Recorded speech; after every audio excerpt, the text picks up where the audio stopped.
अस्सलाम वालेकुम नाज़रीन, मैं हूं तारिक शहजाद चौधरी। नाज़रीन इकराम, तारीख़ सल्तनत उस्मानिया के सिलसिले में आज हमारी आखिरी किस्त यानी किस्त नंबर 52 है।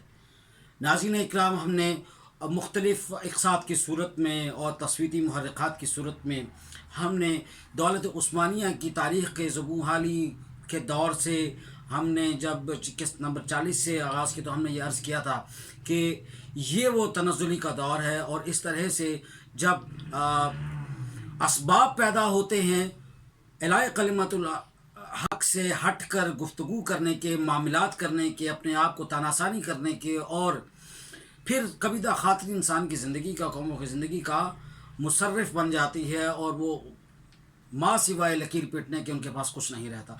ऐसी ही सूरत हाल का सामना खिलाफत उस्मानिया के सुक़ूत के असबाब पर आज गुफ्तगू करते हुए हम ये अर्ज़ करते चलें कि अल्लाह के कानून से रूगर्दानी इसकी पहली बात है, पहली क़स्म है। इसकी अगर सारी गुफ्तगू को एक नुक्ते पर मुर्तकिज़ किया जाए तो वो यही है कि अल्लाह के रूह से, अल्लाह की कवानीन से रूगर्दानी की गई।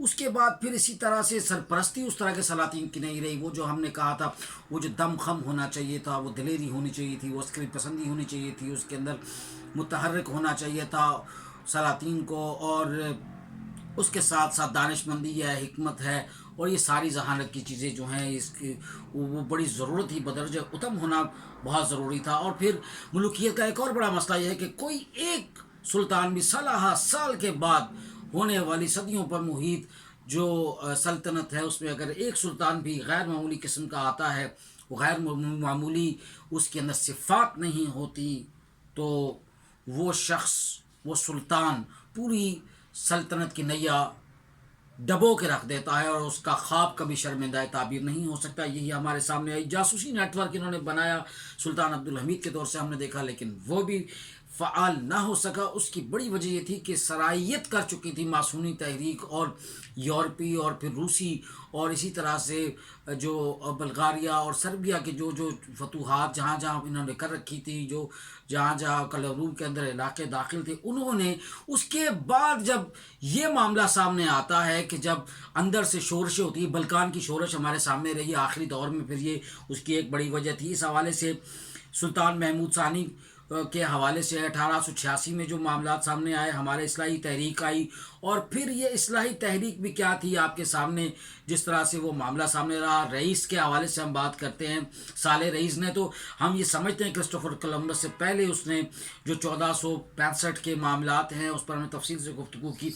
ये भी एक वजह हो सकती है कि वो तरक्की की उस तरह से उससे इस्तिफ़ादा हासिल नहीं किया गया, सुस्त रवि का शिकार रहे, और फिर कॉलोनियलिज्म का एक निज़ाम शुरू हो चुका था 15वीं सदी के बाद। जिस तरह की तब्दीलियाँ आई हैं, तो ये भी हम कह सकते हैं कि सहल पसंदी, आराम पसंदी, वो लोग जिन्होंने रात मुसल्ले की पीठ पर और दिन घोड़े की पीठ पर गुजारा था, वो लोग जिन्होंने ज़िंदगियाँ खैमों में बसर की थी, अब वो महलों में, और औरतों की बातें, औरतों की खैमों के अंदर, हुकूमती मामलात के अंदर बराह रास्त दखल अंदाज़ी, ये सारी वो चीज़ें हैं। इस हवाले से हम हरकतुल इस्लाह वल अस्र सुल्तान में महमूद मोहम्मद सानी की के ऊपर जो किताब है, ये इस पे हम देख सकते हैं कि उन्होंने बड़ी तफसील के साथ सफ़ा नंबर 247 पर लिखा। फिर हम ये भी अर्ज़ करते हैं कि नेपोलियन बोनापार्ट ने जिस तरह से, और फिर इसी तरह से जब हम ये देखते हैं कि मोहम्मद अली पाशा ने जो अपनी मासूनी तहरीक और जदीदियत की आइन के हवाले से और जदीदियत के दस्तूर दसातीर के एक पूरा सिलसिला, 3 बादशाह इसके अंदर बेचारे कुर्बान हुए, उनको तख्त से माजूल किया गया, ये सारी चीज़ें इसका हिस्सा है। फिर ये बहुत लंबा मामला है। अल-अज़हर यूनिवर्सिटी के जो अकामत थी, उसके जो बड़े औक़ाफ़ थे, उसके जो मालियात थी उसमें कमी की गई। असातिज़ा का भी इल्मी मनसब ये था कि सियासत की तरह वो भी विरासती हो रहा था। तालिबी असनाद की भरमार, तालीम की जब तनज़्ज़ुली होगी तो रियासत खुद ब खुद नीचे आएगी, किरदार की तनज़्ज़ुली होगी रियासत नीचे आएगी। तो वो सारा कुछ जो है उसकी तत्बीक, उसका सारा मुंबाओ माखिज़। अब ये देखिए कि किस तरह से ये जो कांट बांट हुई है और किस तरह से जो मूंज का बखिया लगा कर रियासत को चलाया गया। तो ये सारी गुफ्तगू हमारे सामने। फिर कमज़ोर सलातीन के हवाले से क्या बात की जाए। भेड़ جہاں بھی جائے گی مونڈا ہی منڈوائے گی. اور یہی بات یہاں پر ہمارے سامنے ہے. قیادت ربانی کا فقدان جو ہے ہمارے سامنے آتا ہے. ابتدائی وہ جو محاسن تھے وہ نہیں تھے. تمام کتب کے حوالے اٹھا لیں, تاریخ کے مورخین نے سب نے اتفاق کیا اس بات پر کہ جب اپنی تہذیب اور اپنی سماج, اپنی معاشرت یہ ساری جب ختم ہو جائے گی تو اس کا خلا پر کرنے کے لیے کوئی نہ کوئی دوسری تہذیب آئے گی. اور یہی ایسا ہوا. ہمارے سامنے 3 نقلیں معاشرے کی ہوتی ہیں. اس کی سب سے پہلے تو یہ سمجھتے ہیں کہ اس کی مذہب کی جو اخلاقیات پر مبنی نکیل ہے معاشرے کی وہ نکل جائے تو پھر پیچھے روایت رہ جاتی ہے. عام روایت ہٹ جائے تو پھر ایک رہ جاتی ہے پیچھے قانون. اور قانون کی جب نکیل بھی نکل جائے تو پھر معاشرہ شتر بے مہار ہو جاتا ہے اور پھر اس کی تنزلی واقعتاً ہو کر رہتی ہے. اور ایسا ہی ہمارے سامنے آیا. سب سے زیادہ نقصان دولت عثمانیہ کے اندر سے ہونے والی خلفشار اور شورشوں نے اور اس کے اندر ہونے والی دبیز تہوں میں چھپی ہوئی ان سازشوں نے کیا, جس کے اندر یورپی بھی تھے, جس کے اندر بلکانی بھی تھے, جس کے اندر نیپولین بوناپارٹ جیسے لوگ بھی تھے, جس کے اندر ہم نے دیکھا کہ کس طرح سے محمد علی پاشا, مدحت پاشا اور یہ پاشے آگے سارے مل کے انہوں نے جو سارا ستیہ ناش کیا. آخرکار پھر جو اگر کوئی کوشش کی بھی گئی اسلامی اتحاد کی تو بہت دیر سے کی گئی. اسلامی اتحاد کی کاوشیں اس وقت ہوتیں جب ٹیپو سلطان نے ان کو خط لکھا تھا سلیم کو, جب انہوں نے سلیم ثانی کو خط لکھا کہ آپ ہمارے ساتھ اس حوالے سے ہمیں اپنی خلافت کا یہاں کے ہمیں خلافت دے اور ہمیں اپنی خلافت کا حصہ بنائیں. پھر انہوں نے جیکوبن کلب جا کے جوائن کیا. اس کے اوپر بھی پھر بات چیت ہوئی.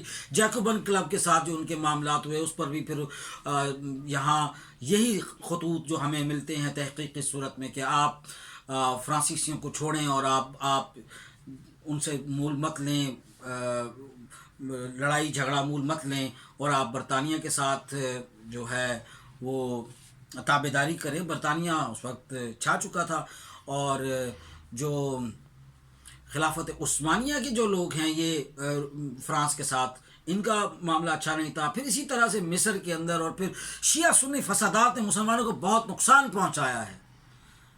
شیعت کا اور سنی ازم کا یہ جو ہم نے تفرقہ تاریخ میں دیکھا, اس کو اگر آپ ویڈیوز کو آپ دیکھیں گے اس کا ہمیں نقصان پہنچا ہے. اللہ ایک, رسول ایک, کتاب ایک, سب اکٹھے ہو جائیں جھنڈے کے نیچے. مسلمان ہیں سب, تفرقات کو چھوڑ دیں. جو تفریق ڈالے اس کو بالکل الگ تھلگ کر دیں. اپنے اپنے عقیدے پر اپنے اپنے مسلک پہ قائم رہیں. بس یہی وہ معاملات ہیں, یہی مظاہرات کے جس کی وجہ سے دولت عثمانیہ کا سقوط ہوا. ناظرین اکرام, ہم دعا گو ہیں کہ اللہ پاک مسلمانوں کو اتحاد و اتفاق کی دولت نصیب فرمائے. اللہ پاک مسلمانوں کو نشاط ثانیہ نصیب فرمائے. اللہ تعالیٰ مسلمانوں کو وہ کھویا ہوا وہ ان کا وقار جو ہے اللہ پاک وہ انہیں واپس عطا فرمایا. مسلمان پوری دنیا میں اس وقت مظلوم ہیں. ایک ہوں مسلم حرم کی پاسبانی کے لیے نیل کے ساحل سے لے کر طابقات کاشکر. ناظرین اکرام, اسی کے ساتھ ہماری سلطنت عثمانیہ کی 623 سالہ تاریخ کا یہ سلسلہ اپنے اختتام تک کو پہنچتا ہے. انشاءاللہ پھر کسی نئے سلسلے کے ساتھ آپ کی خدمت میں حاضر ہوں گے. تب تک کے لیے اجازت دیجیے. اللہ حافظ.